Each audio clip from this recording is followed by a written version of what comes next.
सागरिया foundation संचलित स्वयंप्रेरक च्या प्रवास गीतेचा शोध स्वतःचा या मालिकेच्या आजच्या 104व्या भागामध्ये आपणा सर्वांचं सहर्ष स्वागत. आपले आदर्शशान छत्रपती शिवाजी महाराज आणि स्वामी विवेकानंद यांना त्रिवार वंदन. All power is within you, you can do anything and everything, हे आपलं ब्रीदवाक्य आणि याचा वेळोवेळी उच्चार हा आपल्या आपल्या जीवनामध्ये आपण नियमित करत राहावा, जेणेकरून हेच आपलं प्रेरणास्थान बनेल. योगेश्वर भगवान श्रीकृष्ण आणि संत श्रेष्ठ श्री ज्ञानेश्वर माऊली यांना कोटी कोटी वंदन. आणि उपस्थित सर्व श्रोते हो,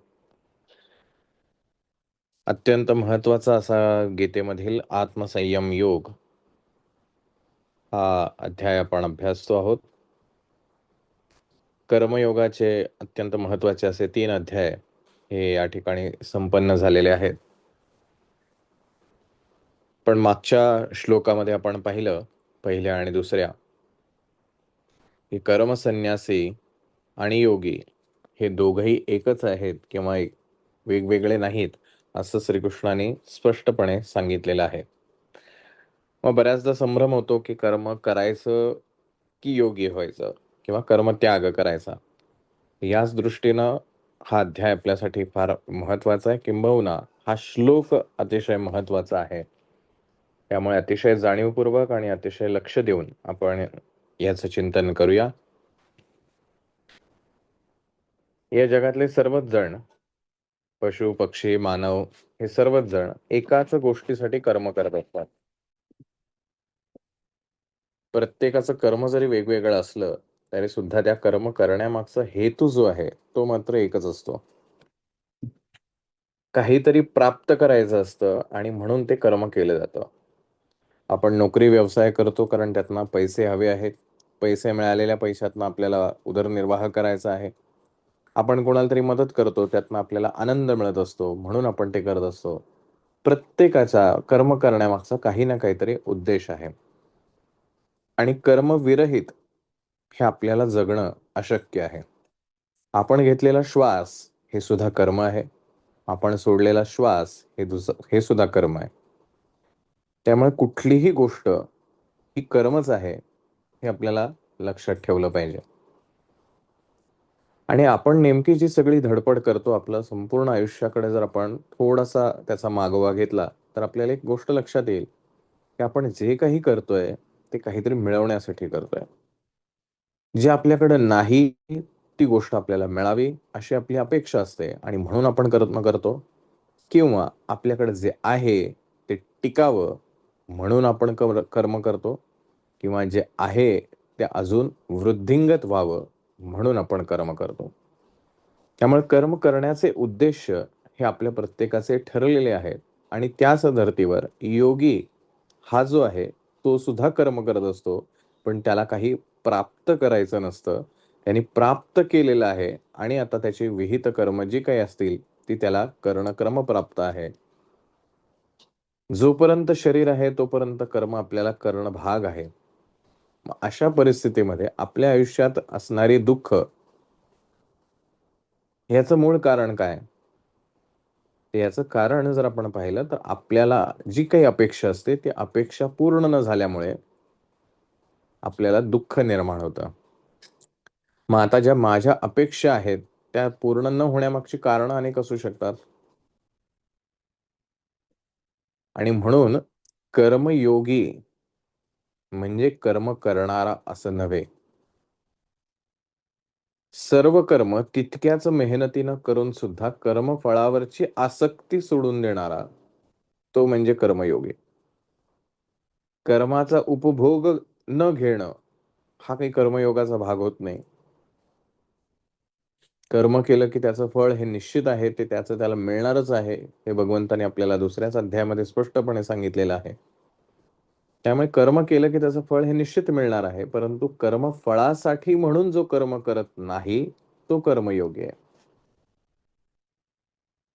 आपल्याला जीवनामध्ये यश अपेक्षित आहे, शांतता अपेक्षित आहे, आनंद अपेक्षित आहे. हे सगळं कुठं आहे? तर आपण म्हणतो हे उद्या घडावं अशी माझी अपेक्षा आहे. म्हणजे भविष्यामध्ये आहे.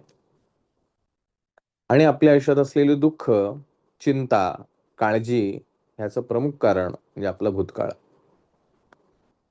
या भूतकाळात घडलेल्या गोष्टी ज्या आहेत, ह्या आपल्याला सतत वेदना देत राहतात आणि त्याच्यामुळे आपल्याला दुःख होतं. आणि या दोनच अवस्थेमध्ये आपण नित्याचं आपलं जीवन जगत आहोत.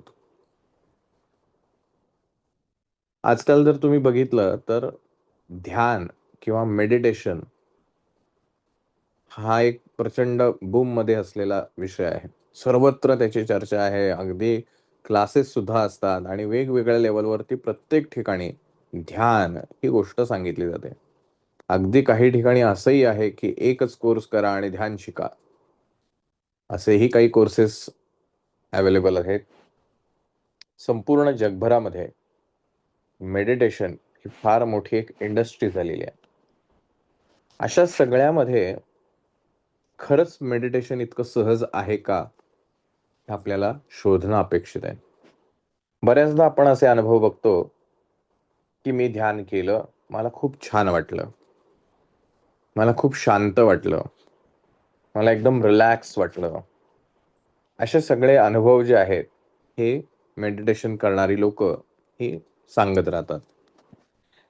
आता सगळ्यात पहिला प्रश्न, ज्या गीतेचा आपण अभ्यास करतोय आणि ज्या गीतेचा मूळ उद्देश आहे, त्या उद्देशाला धरून की हा सगळा आनंद, रिलॅक्सेशन, पीस हे सगळं अनुभवणारा कोण आहे? आपलंच मन आहे. आणि जर मन त्या ठिकाणी अस्तित्वात असेल, मन त्या ठिकाणी जागृत असेल, तर ध्यान कसं लागेल? बऱ्याचदा आपण असंही ऐकतो की आपल्याकडे अनेक पंथ, मार्ग, पद्धती या आपल्याकडे आहेत की ज्याद्वारे आपण देवाची उपासना करू शकतो. आणि देवाच्या उपासनेद्वारा मनःशांती मिळते, हेही आपल्याला माहिती आहे. परंतु देवाची उपासना करताना मनच लागत नाही. मन शांत होत नाही. मन एकाग्र होत नाही. सतत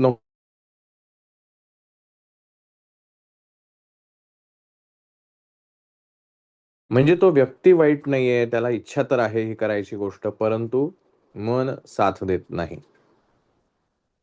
आणि याचाच अभ्यास आपल्या भारतीय तत्वज्ञानात करून वेदांत किंवा उपनिषद जे आहे त्याच्यामध्ये मन याच एका गोष्टीवरती काम करून आपल्या जीवनाचा मूळ उद्देश काय?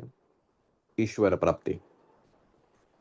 त्या ईश्वराचं सानिध्य लाभणं किंवा सानिध्याही पेक्षा आपलं अस्तित्व नेमकं काय आहे, आपण नेमके कोण आहोत, ह्याची जाणीव होणं, हेच खरं तर आपल्या जीवनाचं ध्येय आहे. आणि हे ध्येय गाठण्यासाठी म्हणून विविध मार्ग सांगितलेत. त्यातला पहिला मार्ग आपल्या उपनिषदांमध्ये सांगितलाय, तो म्हणजे कर्म करा. दुसरा मार्ग सांगितलाय भक्ती करा. तिसरा मार्ग सांगितलाय राजयोग, अर्थात ध्यानाचा माध्यमातून उपासना करा. आणि चौथं, आणि जे मागेही आपण मागच्या अध्यायामध्ये पाहिलं, हे भगवंताने सांगितलं, एकच गोष्ट सर्वात महत्वाची आहे आणि ती म्हणजे ज्ञान. ज्ञान प्राप्ती झाली की सगळ्या गोष्टी संपतात. आणि हे ज्ञान कशाचं? तर स्वरूपाचं ज्ञान. मग आता हे ज्ञान प्राप्त करायचं असेल तर काहीतरी करावं लागेल. आणि त्याच अनुषंगाने हा तिसरा श्लोक अत्यंत महत्वाचा आहे. कारण ध्यान ही संकल्पना आपल्याला अनेक वेळेला चुकीच्या माध्यमातून समजली जाते किंवा चुकीच्या पद्धतीने समजत जाते. सो हा आपला गैरसमजही या माध्यमातून दूर होईल. आणि ध्यान म्हणजे नेमकं काय? कारण संपूर्ण 6वा अध्याय हा ध्यानयोग अर्थात आत्मसंयम योग हाच भाग याच्यामध्ये सांगितला जाणार. पण जर तुम्ही एक गोष्ट नोटीस केली किंवा थोडं निरीक्षण जर केलं, तर तुम्हाला लक्षात येईल, ध्यानयोग भगवद्गीतेच्या 6व्या अध्यायात आहे, ना की पहिल्या किंवा दुसऱ्या. अत्यंत मौलिक असलेला जो महत्वाचा ज्ञानाचा भाग होता, तो अध्याय क्रमांक 2 मध्ये आहे. खरं तर तिथेच प्रश्न सुटलेला आहे. त्याहून महत्वाची गोष्ट जर आपण बघितली तर भगवद्गीता ही ज्या पार्श्वभूमीवरती घडते आहे, ती पार्श्वभूमी आहे महाभारताच्या युद्धाची. अर्जुन त्या युद्धभूमीवरती उभा आहे, त्याचं सारथ्य करणारा भगवान श्रीकृष्ण तिथे उभा आहे आणि अर्जुन गलितगात्र झालाय आणि त्याला मार्गदर्शन करणारा भगवान श्रीकृष्ण तिथे उभा आहे. आता एक युद्धभूमीवरती ना ध्यान करायचं आहे ना करू शकणार आहे. युद्धभूमीवरती जे आहे ते फक्त युद्धच करावं लागणार आहे, दुसरा काही पर्याय नाही. पुढे जेव्हा भक्तियोग सुरू होईल त्याला युद्धभूमीवरती काही भक्ती करता येणार नाही का, तिथंच आपलं भजन सुरू केलं किंवा अन्य काही आरती सुरू केली असं तर काही घडू शकणार नाही. युद्धभूमीवर युद्धच अपेक्षित आहे. मग हे सगळं युद्धभूमीवरती अर्जुनाला का सांगण्यात आलं? भक्ती कशी करावी, भक्ती कशी असावी, भक्तीमधनं काय साध्य करायचं, ध्यानयोग म्हणजे काय, ध्यानातून काय साध्य करायचं, हे सगळं किंवा दुसरा अध्यायाचा ज्ञानाचा जो भाग होता, हे सगळं त्या युद्धभूमीवरती का सांगितलं गेलं, जे की युद्धभूमीवरती करणं अशक्य आहे. एकच गोष्ट त्यातनी लक्षात घ्या, भगवंतानी वारंवार अर्जुनाला हे सांगितलेलं आहे, तू युद्ध कर. युद्ध करताना युद्ध अर्थात कर्म कर, पण ते कर्म कसं असायला हवं हे वारंवार भगवंत वेगवेगळ्या पद्धतीनं समजावून सांगत आहे. त्यामुळे कर्म करण्यापासून आपण पळून जाऊ शकत नाही. आपल्याला आवडत नाही, आपल्याला पटत नाही, आपल्याला जमत नाही असं म्हणून आपण तिथनं दूर जाऊ शकणार नाही. मग अशा वेळेला ते कर्म करायचं कसं? बऱ्याचदा एखाद्या नवख्या साधकाला याची फार इच्छा असते आपल्याला. म्हणजे आता उदाहरण द्यायचं तर आपल्या गुरुचरित्रामध्ये एक उदाहरण आहे बघा, अध्याय क्रमांक 13व्या मध्ये. तो एक साधक आहे आणि तो एक साधक ज्ञान प्राप्ती करण्यासाठी त्याच्या गुरूंकडे जातो, की ह्या गुरूंच्या उपदेशातून, त्यांच्या सहवासातून मला ज्ञान प्राप्त होईल, अर्थात आत्मज्ञान, ज्या योगे माझ्या या मनुष्य देहाचं कल्याण होईल. आणि म्हणून तो त्या गुरूंकडे जातो आणि गुरु जे सांगतील ते सेवा करत राहतो. त्याला असं वाटतं आज नाही उद्या, उद्या नाही परवा, कधीतरी गुरूंना आपली दया येईल किंवा गुरु आपल्याकडे लक्ष देतील आणि आपल्याला उपदेशासाठी बसवतील आणि मग उपदेश करतील किंवा डोक्यावर हात ठेवतील किंवा अजून काहीतरी करतील आणि मग मला आत्मज्ञान प्राप्त होईल. परंतु त्याला रोज आश्रमामध्ये वेगवेगळ्या गोष्टी कराव्या लागायच्या. झाडणं, पुसणं, भांडी घासणं, स्वयंपाक करणं, अशा जे जे काही कर्म असतील त्या आश्रमातले, ती सगळी त्याला करावी लागायची. आणि एक दिवशी तो चिडला, काय उपयोग आहे माझा इथे राहून? दोन गोष्टी असू शकतील. एक, माझी स्वतःची योग्यताच नाही आहे की मला हे ज्ञान मिळावं, किंवा हे गुरुच योग्य नाही आहेत, त्याच्यामुळे मला असली कामं करायला लावतात. आणि म्हणून तिथून त्रस्त होऊन त्याला असं वाटतं की मग माझ्या या मनुष्य देहाचा उपयोगच नाही, आत्मज्ञानाशिवाय या मनुष्य देहाला काही अर्थ नाही, आणि म्हणून तो म्हणतो की आता मी माझा जीव संपवून देतो. आणि म्हणून आत्महत्या करण्यासाठी तो नदीकडे येत असतो. त्यावेळेला महाराज त्याला बोलवतात, त्याला विचारतात तुझं आत्महत्येचं कारण काय. तो त्यांना विशद करतो आणि मग महाराज पुढची गोष्ट त्याला कथन करतात, की गुरु कशा पद्धतीनं आपल्याला घडवत असतो. गुरु आपल्याला कर्मयोगातून ती योग्यता आणतो आणि ती योग्यता आल्यानंतर ज्ञान एका क्षणात देतो. असा तो अध्याय आहे. त्याच धर्तीवर हा श्लोक भगवंत इथे आपल्याला सांगतोय. श्लोक क्रमांक 3. आरुरुक्षोर्मुनिर्योगं कर्म कारणमुच्यते योगारूढस्य तस्यैव श्रमः कारणमुच्यते. ध्यानयोगाचं शिखर ज्याला गाठायचं आहे अशी इच्छा करणाऱ्या मुनीला विहित कर्माचे आचरण हेच एकमेव साधन आहे आणि याच मुनीला सर्व कर्मसन्यास रूप हे कारण आहे. कारण याचा अर्थ कॉज, जे आपण मागच्या भागामध्ये पाहिलं होतं, कार्य आणि कारण. जर ध्यानयोग हे कार्य आहे, ते साध्य आहे, तर ते साध्य पूर्ण करण्यासाठी साधन हे कर्मयोग आहे. ध्यानाला बसायचं इच्छा फार आहे, डोळेही बंद करतो, शांतही बसतो, पण मनामध्ये खूप सारे विचार येत राहतात, मन अस्वस्थ राहतं, ज्याला विक्षेप अवस्था अशी मनाची अवस्था सांगितली आहे. सातत्याने एका मागोमाग सतत विचार चालूच आहेत. काही विचार असेही येतात की ज्याचे आपल्यालाच किळस यावी की आपण असे पण विचार करतो. काही वेळेला अश्लील विचार येतात, असभ्य असे विचार येतात, अनैतिक असे विचार येतात. आणि अशा वेळेला असं वाटतं की अरे आपल्या मनात असेही विचार आहेत. आणि असं सगळं होत असताना ध्यान काही लागत नाही. आणि मग थोड्याच दिवसात ध्यानाचा अट्टहास थांबवला जातो. मग असं वाटतं की आपल्याला काही ध्यान जमतच नाही, किंवा ध्यानाने काही साध्यच होत नाही, किंवा मगाशी म्हटलं तसं दुसरा परिणाम साधतो. ध्यान केल्यावर छान वाटतं, ध्यान केल्यावर छान झोप येते, असे बरेचसे अनुभव सांगितले जातात. पण हे म्हणजे ध्यान नव्हे.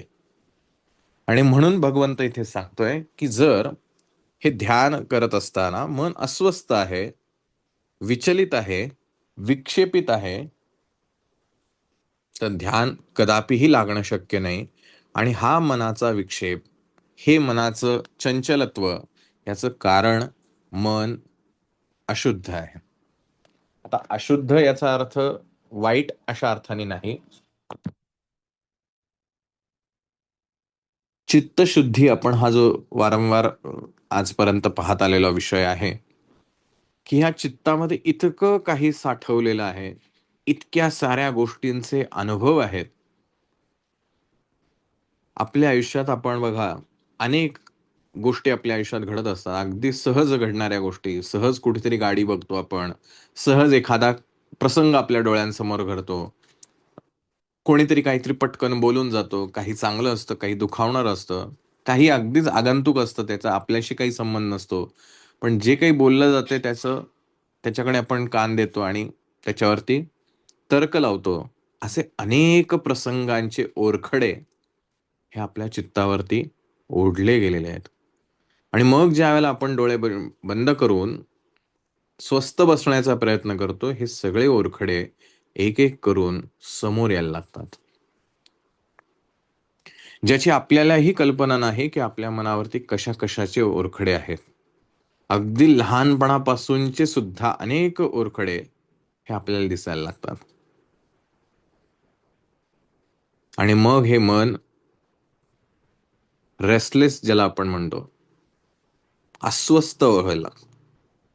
शांत हो, शांत हो, शांत हो असं म्हणून सुद्धा ते काही शांत होत नाही. आणि मग ती अस्वस्थता आपल्याला ध्यानापासून परावृत्त करते. आणि म्हणून भगवंतांनी सांगितलंय, अशा रेस्टलेस माइंडला, अस्वस्थ असलेल्या मनाला जर शांत करायचं असेल तर एकच पर्याय आहे, तो म्हणजे ध्यान नव्हे, कर्मयोग. कर्मयोगातून मनाची अथवा चित्ताची शुद्धता होते. आणि हे सगळे जे ओरखडे आहेत, हे सगळे ओरखडे पुसून टाकले जातात, किंबहुना नष्ट केले जातात. मग हे जे ओरखडे आहेत, हे भूतकाळातील जसे आहेत तसेच भविष्य काळाविषयी सुद्धा आहेत. उद्या काही माझं होईल, उद्या माझ्याकडे एवढे पैसे आहेत का, उद्यासाठी लागणाऱ्या गोष्टी माझ्याकडे आहेत का, मग उद्या असं झालं तर मी असं असं करेन. अशा अनेक गोष्टी आपल्या चित्तामध्ये सातत्याने चालू असतात, ज्यालाच आपल्या तत्वज्ञानामध्ये माया अथवा अज्ञान असं म्हटलेलं आहे. कारण मुळात भूतकाळ आणि भविष्यकाळ हे दोनही काळ अस्तित्वातच नाहीत. हे केवळ अस्तित्वात आहेत ते आपल्या मनामध्ये. प्रत्यक्षात जर तुम्हाला कोणी म्हटलं की तुम्ही तुमच्या भूतकाळात असे दिसत होतात, तर तुम्हाला भूतकाळात जाऊन ते तो स्वतःला तसं पाहता येणार नाही. तुम्ही मनाने विचार करू शकता की मी कसा दिसायचो, पण तो मनाने केलेला विचार हा तुम्ही आत्ता या क्षणालाच करत आहात. त्यामुळे खरं जर अस्तित्व कोणाचं असेल तर ते चालू काळाचं आहे, प्रेझेंट टेन्स आहे. या क्षणाला, हा क्षण संपला की तो इतिहास झाला आणि ती गोष्ट नश्वर झाली, अर्थात माया झाली. मग असे जे सगळे काही ओरखडे आपल्या चित्तांवरती ओढले गेलेले आहेत, त्या सगळ्याचं प्रकटीकरण ज्याला आपण ध्यानासाठी बसतो त्यावेळेला घडायला लागतं आणि हे अस्वस्थता अधिकाधिक जाणवायला लागते. आणि म्हणून भगवंत इथे म्हणतो, हे सगळं जर पहिलं क्लिअर करायचं असेल तर त्याला एकच पर्याय आहे, कर्मयोग. आणि कर्मयोग केल्याशिवाय ध्यान घडू शकत नाही. जोपर्यंत मन शुद्ध होणार नाही, जोपर्यंत ह्या मनावरचे चित्तावरचे ओरखडे पुसले जाणार नाहीत, तोपर्यंत ध्यानाची खरी अनुभूती ही येऊच शकत नाही.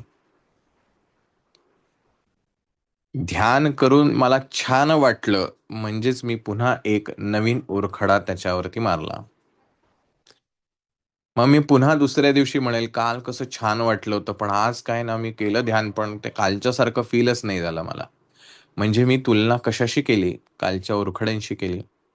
काल जे चित्तावरती उमटलं होतं त्याच्याशी तुलना करून मी आजचं ध्यान कसं होतं हे ठरवतोय. याचाच अर्थ माझं मनच माझ्याशी गेम करतंय.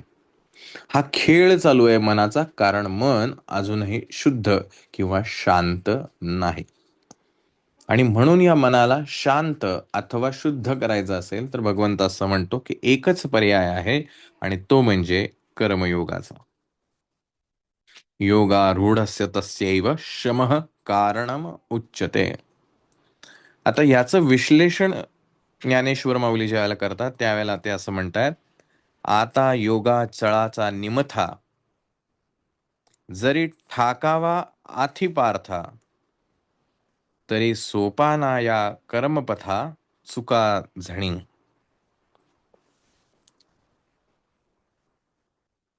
ज्याला ध्यानयोग साधायचा आहे, स्वतःची ताकद आजमावायची आहे, स्वतःला सिद्ध करायचं आहे, स्वतःला यशस्वी करायचं आहे,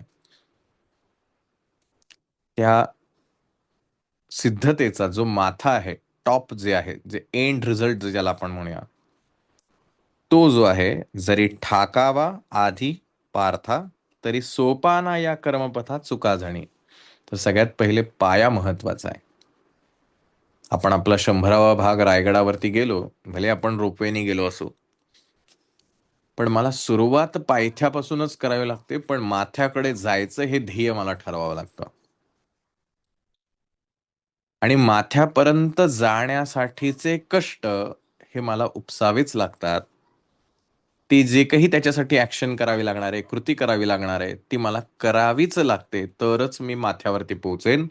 मला माथ्यावरती पोहोचायचं आहे असं म्हणून मी पायथ्यालाच डोळे बंद करून बसून राहिलो तर मी त्या माथ्यापर्यंत पोहोचणारच नाही.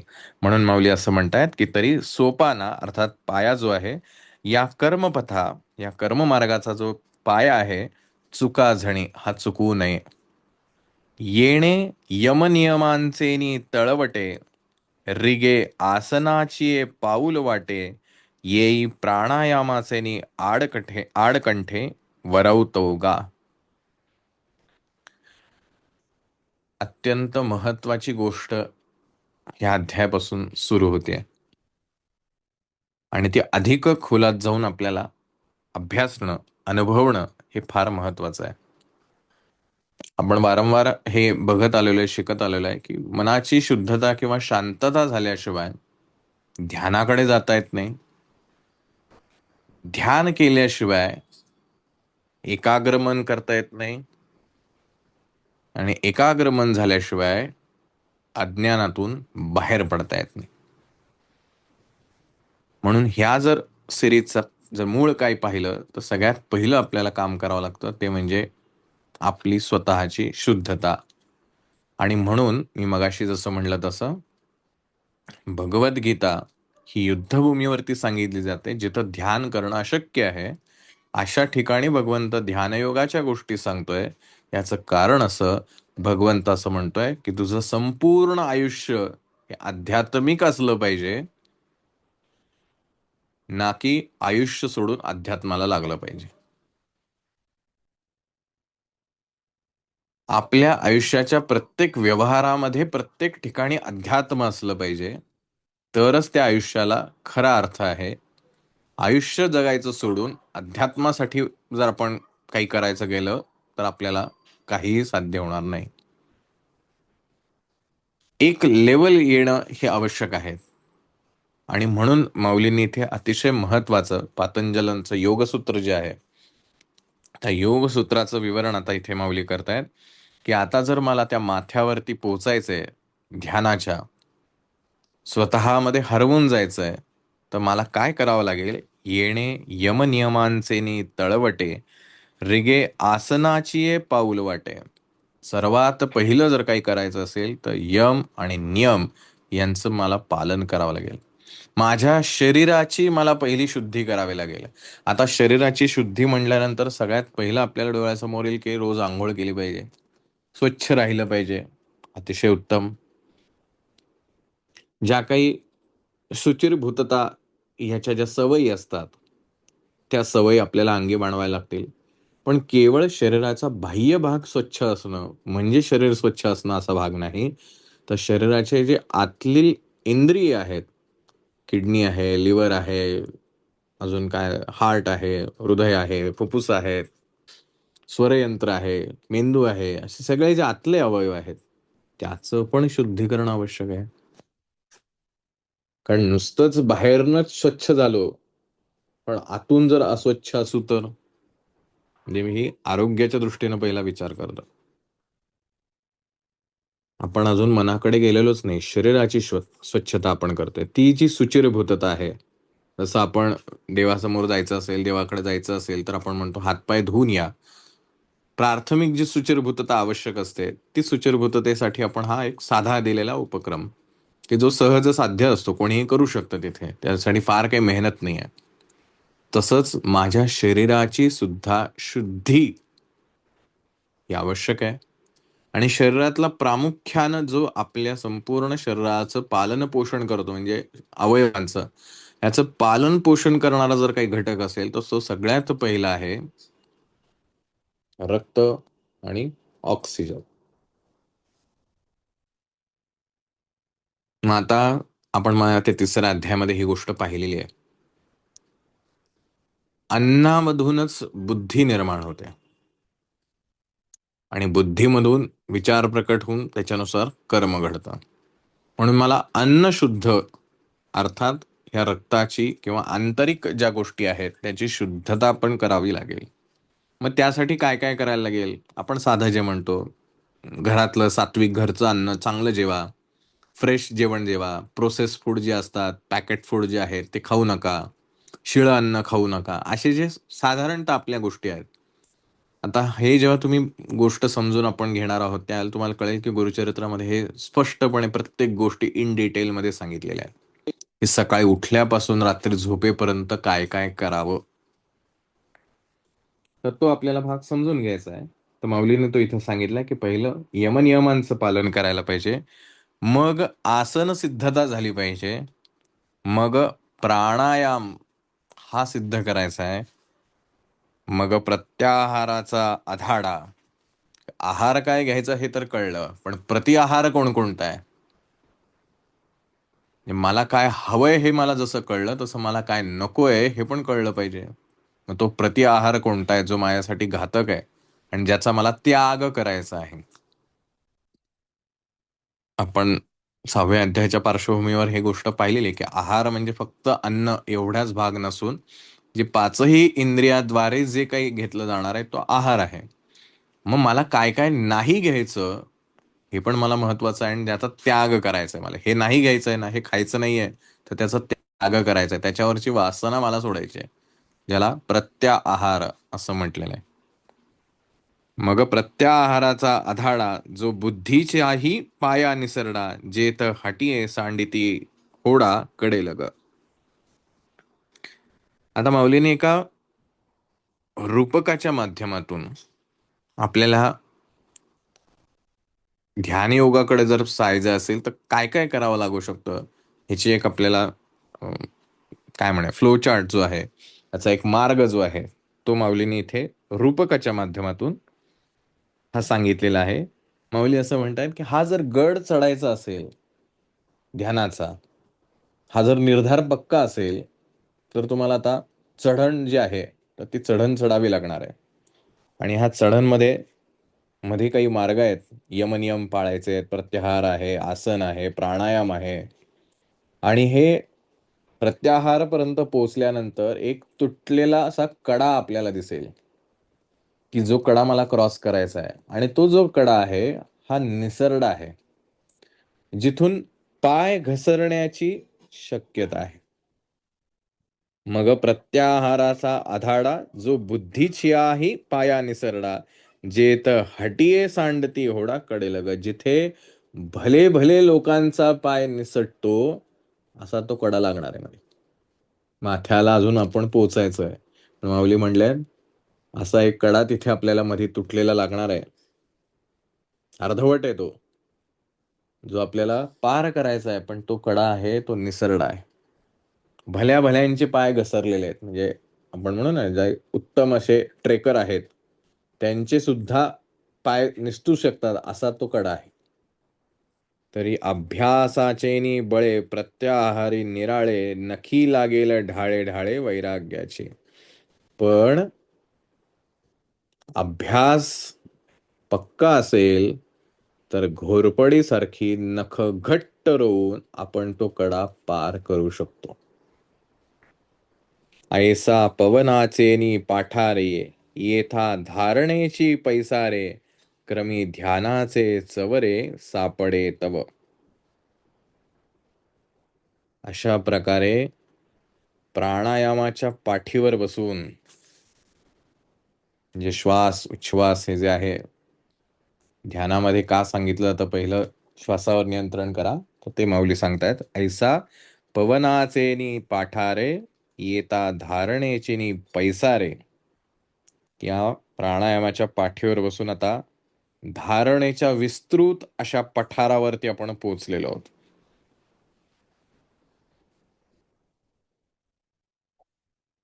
आता ध्यानाचं शेवटचं टोक संपेपर्यंत मार्ग चालत राहा. क्रमी ध्यानाचे चवरे सापडे तव. मग तया मार्गाची धाव, पुरेल प्रवृत्तीची हाव, येथ साध्य साधना खेव समरसे होय. अतिशय महत्वाची ओळ आहे. मग तया मार्गाची धाव, पुरेल प्रवृत्तीची हाव, येथ साध्य साधना खेव. साध्य काय? माथ्यावरती पोचायचंय. साधन काय? हा मार्ग चालत राहायचा आहे. हा धारणेचा पठार जो आहे, धारणेची जी मोठी अशी पसरट भूमी आहे, ती लागली तरी थांबायचं नाही, पुढे चालत राहायचं. आणि पुढे चालल्यानंतर माथ्याचं जेव्हा टोक म्हणजे टप्पा येणार आहे, त्यावेळेला घडणार काय फार महत्वाचं आहे. ही कन्सेप्ट आहे, इन डिटेल मध्ये आपल्याला समजून घ्यायचे, त्यामुळे विस्तृत आपले याचे भाग होतील. साध्य आणि साधन हे एक होऊन जातं. आतापर्यंत काय होतं, पायथ्यावरून चालत चालत चालत जायचंय आणि माथ्यावरती पोहोचायचंय, म्हणजे साधन आणि साध्य दोन स्वतंत्र होते. माऊली सांगतायत इथे आता, साध्य साधना खेव. माथ्यावरती जेव्हा पोचाल त्यावेळेला साध्य आणि साधन एकच झालेलं असेल. आता कुठे मार्ग राहिलाय? मार्ग येऊन साध्यापर्यंत थांबला, आता मार्ग आणि माथा एकच झालेला आहे. आपल्या आयुष्यात सगळी धडपड ही तोपर्यंतच असते जोपर्यंत आपल्याला हवं ते मिळत नाही. ज्या क्षणी ते मिळतं त्या क्षणी साध्य आणि साधन एक होऊन जातं. विचार करायचा ह्याच्यावर तुम्हाला, हे कसं होतं किंवा कसं अनुभवता येतं. एक गंमत सांगतो, उदाहरण म्हणून एक गोष्ट. एक स्त्री आहे छानशी एका गावामधली, आणि ती नदीवरती पाणी भरायला गेली हंडा घेऊन. हंड्यामध्ये पाणी भरलं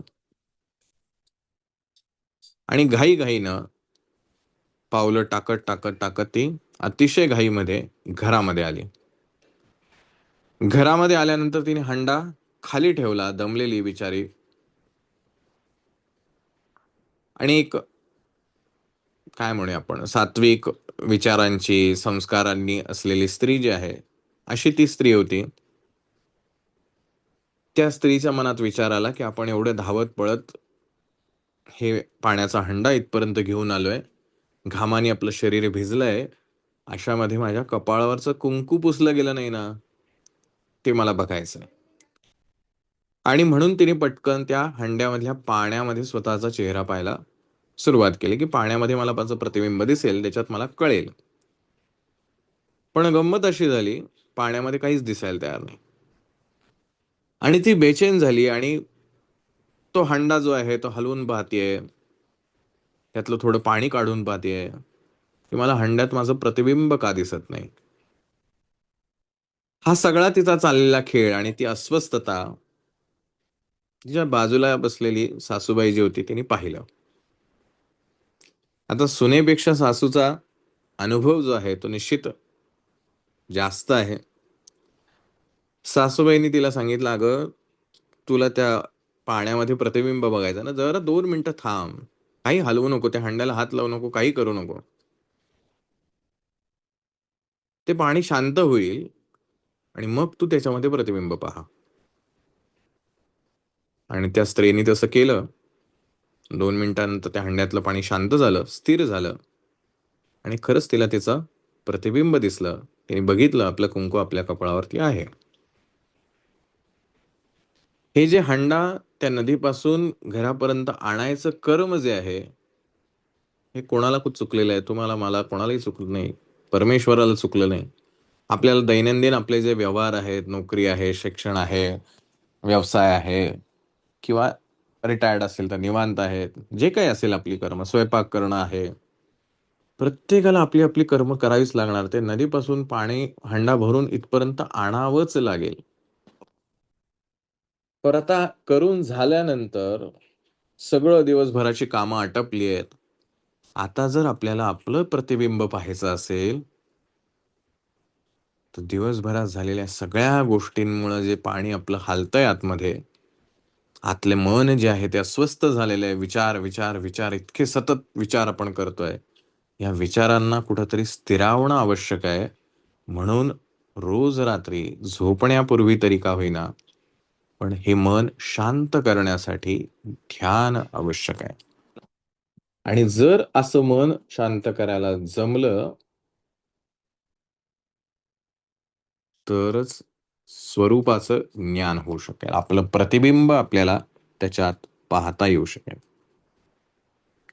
आणि म्हणून हा ध्यानयोग आवश्यक आहे. पण ध्यान करायचं म्हणून आपलं कर्म सोडायचं अशी कुठलीही आवश्यकता नाही.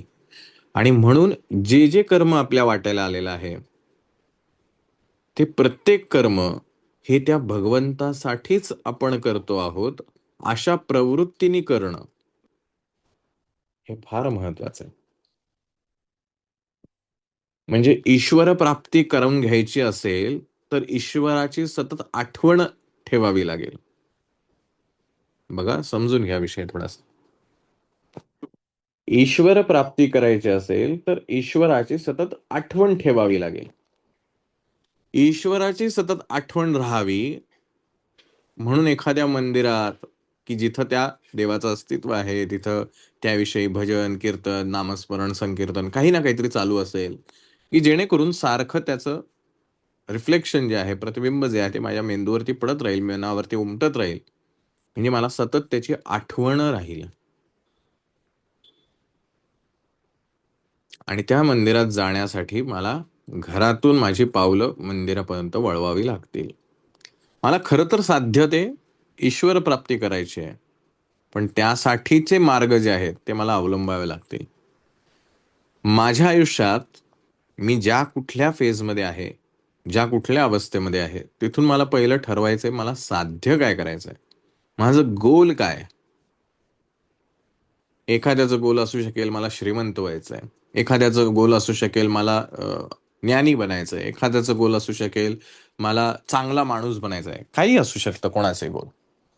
असं प्रत्येकाचं एकदा साध्य ठरलं की मग त्याचं साधन ठरवावं लागेल, की हे साध्य साधण्यासाठी मला कोणत्या साधनांची आवश्यकता आहे. आणि मग त्या साधनांचा अवलंब माझ्या आयुष्यात करावा लागेल. नुसतंच साध्याचा रोज रोज विचार करून ती गोष्ट घडणार नाही. पण माझं साधन हे साध्याशी अनुरूप असलं पाहिजे. नाहीतर माझं साध्य आहे की मला एवढे एवढे मार्क मिळवायचे आहेत, पण दिवसभरातल्या वेळापैकी मी फक्त अर्धा तासच अभ्यास करतो. उरलेल्या वेळेमध्ये मोबाईल पाहतो, गेम खेळतो, टीव्ही पाहतो, खेळायला जातो, अन्य अनेक गोष्टी करतो. आणि मी रोज म्हणतो, नाही नाही, मला एवढे मार्क मिळालेच पाहिजे, मला एवढे मार्क मिळालेच पाहिजे. पण साधन करतोय का? अजिबात नाही करत. म्हणजे माझं जे काही साध्य ठरेल त्या साध्या अनुरूप माझं साधन असलं पाहिजे, आणि ते साधनच मला साध्यापर्यंत घेऊन जाणार आहे, हे मला लक्षात ठेवायचं. साधनांचा त्याग करून मला साध्यापर्यंत पोहोचता येणार नाही. हेच या 3ऱ्या अध्यायामध्ये भगवंताला सांगायचंय, पण ते स्टेप वाईज आहे. पातंजल योगसूत्रानुसार सुद्धा ध्यान हे 7व्या क्रमांकावर आहे. आधी यम आहे, नियम आहे, आसन आहे, प्राणायाम आहे, प्रत्याहार आहे, धारणा आहे, मग ध्यान आहे, आणि मग समाधी. That is ultimate goal.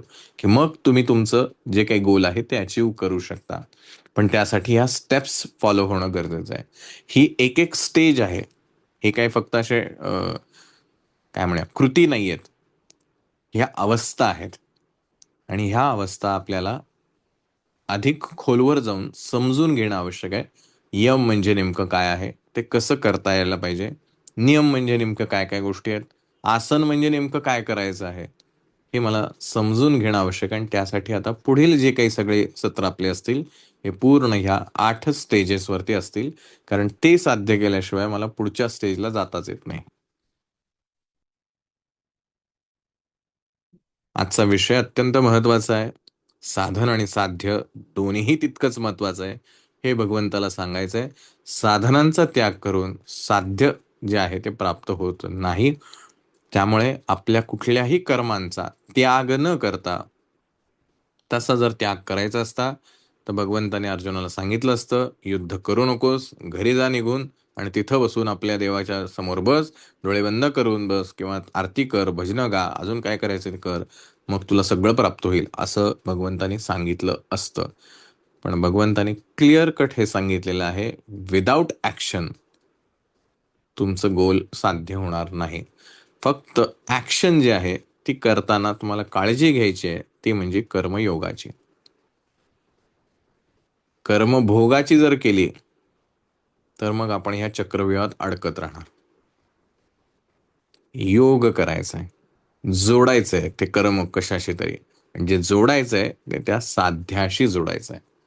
So असा हा सगळा विषय आहे. अत्यंत महत्वाची गोष्ट आहे. मी आशा करतो की आपण नियमित, आपण जे ठरवलेलं आहेत काही गोष्टी, खाण्यापिण्याच्या सवयी असतील, ध्यानाच्या ज्या गोष्टी आहेत, की फक्त स्वस्थ बसायचं आहे, डोळे बंद करायचे आणि जे जे होते ते पाहत राहायचंय, ह्या गोष्टी नियमित किमान 5 मिनिटं का होईना आपण करत असाल, वाचन आपण करत असाल, गोष्ट कितीही अवघड वाटली पण जर निर्धार पक्का असेल तर ती गोष्ट करण्यामध्ये सुद्धा आनंद मिळतो. गोष्ट कितीही सोपी असली, निर्धार पक्का नाहीये, तर तीही गोष्ट त्रासदायक वाटू शकते. म्हणून आपल्याला ठरवायचं आहे, काय साध्य करायचं हे तर ठरलेलं आहे, माझा निर्धार किती आहे. कारण मनाची शुद्धता झाली नाही तर मनाची एकाग्रता साध्य होणार नाही. मनाची एकाग्रता झाली नाही तर श्रवण, मनन, निधिध्यासन हा जो टप्पा आहे तो गाठताच येणार नाही.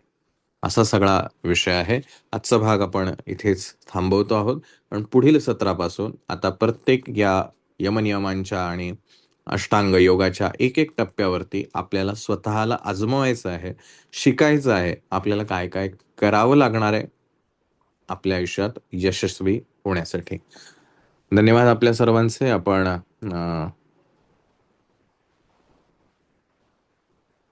नेक्स्ट वीक आहे. ओके, ठीक आहे, बघूया, आपण ठरवूया तसं काय करता येईल. मे बी रात्रीच आपलं आहे, त्यामुळे शनिवार किंवा रविवार आपल्याला ठरवता येऊ शकतं. पण या टप्प्याने जावा, कृती करणं आवश्यक आहे. केवळ ऐकून बदल घडणार नाही. तर भगवंत आपल्या ह्या सगळ्या कार्याला सदैव साथ देत राहो, प्रेरणा देत राहो आणि आपल्याला योग्य वाटेवर ठेवो, एवढीच इच्छा या ठिकाणी व्यक्त करतो आणि थांबतो. धन्यवाद. पुन्हा भेटूया पुढच्या अध्यायांमध्ये योग्य विषयांनुरूप आणि अधिक खोलवर जायचं आहे. त्यामुळे अतिशय गंभीरतेने ऐका आणि प्रॅक्टिस करत राहा. धन्यवाद. आसन सिद्धता तेच आता आपल्याला एक एक गोष्टी ह्या त्याच पाहायच्या आहेत. तो पुढच्या पुढच्या येणाऱ्या सत्रांमध्ये आपण एक एक गोष्ट ती पाहत राहूया. धन्यवाद.